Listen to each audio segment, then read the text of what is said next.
अरे सुहानी तुम सावली, ऊपर से ये काली साड़ी, वो अच्छी दिखेगी क्या तुम्हारे ऊपर? पहले ही तुम्हारा रंग को देखकर लोग ताना मारते हैं। सुहानी को बोला, देखो ना सूरज, मैं बोलती तो कहती है सास बोलती रहती है हमेशा। ऐसा लगता है जैसे कौवे को काला टीका लगाया हो। पति और सास का बोलना सुनकर जरा उदास हो गई। वो काली नहीं थी, सुहानी नाक नक्शे में अच्छी थी, पर पति और सास कलर को लेकर सुहानी को हमेशा ताना मारते रहते थे। क्या करेगा वो भी, वह गोरा और सुहानी सांवली सी। लोगों का क्या, वो तो नाम रखने में पीएचडी होते हैं। ब्लैक और वाइट जोड़ी बोलते हैं दोनों को। सूरज का मन वैसे साफ था, सुहानी को अगर कोई कलर को लेकर बोलता तो उसे ज़रा भी अच्छा नहीं लगता था, इसलिए वह भी थोड़ा बहुत बोल देता था ताकि वह जिद ना करे। लेकिन जब वो बोलता था तो उसे इस बात का पछतावा होता था। उसकी माँ घर में हमेशा कड़वाहट सब रखती थी। आज भी वैसे ही हुआ। घर में उत्सव का माहौल में सुबह जब सास ने सुहाने से बात की तो वह थोड़ी घबराई हुई थी। उसका चेहरा भी शांत था। सूरज वास्तव में खुद पर शर्मिंदा था। अपराधी की तरह बैठने के बजाय वह काम के लिए बाहर गया। कई सारी महिलाएं काली साड़ी पहनकर सड़कों पर चल रही थी। सभी ही गोरी थी ऐसा नहीं था, लेकिन उन पर वह काली साड़ी अच्छी लग रही थी। सूरज काम की जगह पर गया।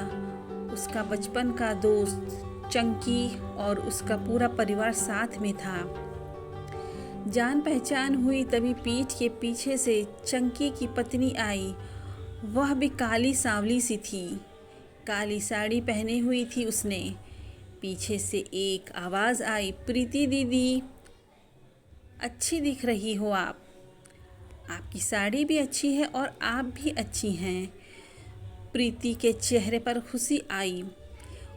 उससे ज़्यादा चंकी खुश हो गया था। सूरज चंकी को हैरानी से देख रहा था। चंकी ने वह देखा और जाना वो सूरज के सवालों को हल करना चाहता था। चंकी ने सूरज से सीधे ही पूछ लिया, पूछो तुम्हारे मन में जो भी हो, मैं तुम्हें उसका उत्तर देने के लिए तैयार हूँ। सूरज पहले हड़बड़ाया, फिर वह बोलने लगा कि नहीं नहीं, ऐसा कुछ भी नहीं है। चंकी ने सूरज से कहा, तुम मुझे नहीं जानते कि मैं लोगों का मन कितने अच्छे से पढ़ सकता हूँ। तुम तो मेरे बचपन के मित्र हो। तुम्हारे मन की बात भला मुझसे कैसे छुपी रह सकती है। चंकी आगे बोला, चलो ठीक है, तुम्हारा सवाल भी मैं ही बता देता हूँ। तुम यही सोच रहे हो ना कि मेरी पत्नी जो रंग से काली है और आज उसने काली साड़ी पहन रखी है, फिर भी वह और मैं इतने खुश कैसे हैं? सूरज सब कुछ शांति से सुन रहा था और कुछ भी बोल नहीं पा रहा था।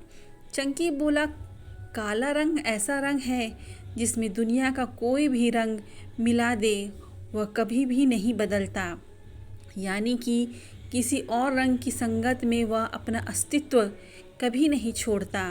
इसी प्रकार प्रीति भी दिल से एकदम उस कलर के जैसी है, कभी भी रंगीन ना होने वाली लड़की है। वह अपनी मर्ज़ी से जिए, यही मुझे लगता है। मैं उसे खुश देखना चाहता हूँ। लोगों का क्या, वह तो बैठे ही है बुरा भला बोलने के लिए।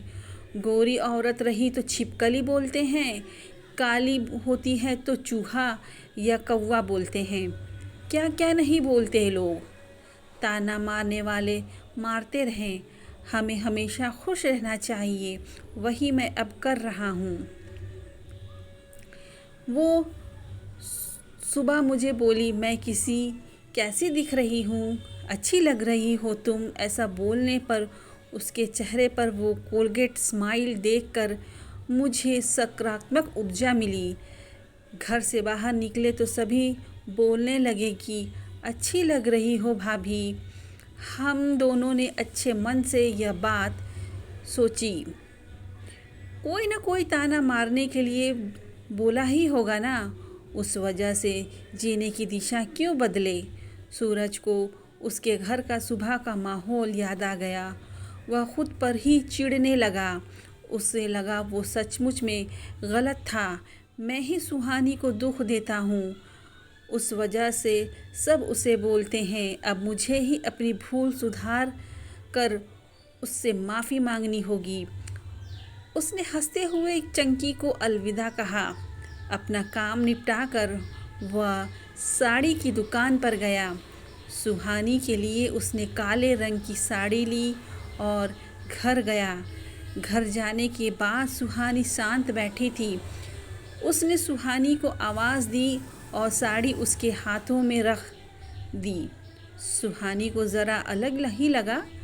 उसने प्रश्नार्थक नज़रों से सूरज की ओर देखा।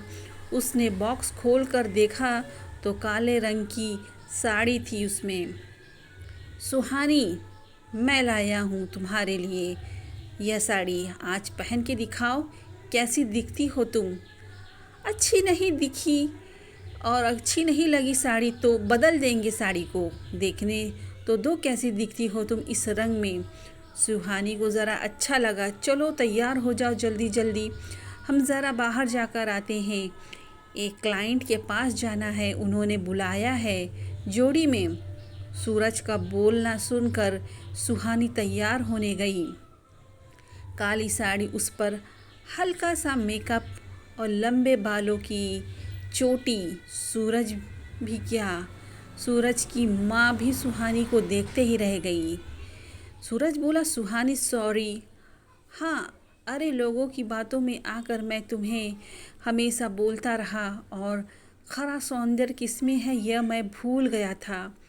रंग दो ही है, यह जानकर फिर जीना छोड़ दे क्या, अपनी खुद की पसंद छोड़ दे क्या। तुम्हें काली रंग की साड़ी पहनना बहुत अच्छा लगता था, पर मैं हमेशा तुम्हें टोकता रहा। अब मुझे समझ में आया, किसी भी रंग में रंगते वक्त मन साफ हो तो खूबसूरती निखरती है। तुम चाहती हो वैसे ही जियो, मैं कभी भी नहीं बोलूँगा। और हाँ, सचमुच सुंदर दिखती हो तुम, तुम्हारे रंग पर अच्छा खिलता है ये काला रंग। सुहानी के चेहरे की लाली और भी ज़्यादा बढ़ गई थी। यह बात सुनकर शर्मा कर वो सूरज को बोली, क्या आप भी।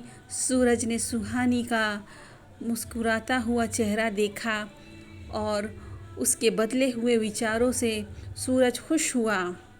मन ही मन में सूरज ने चंकी को धन्यवाद किया, क्योंकि यह परिवर्तन चंकी के शब्दों के द्वारा हुआ था।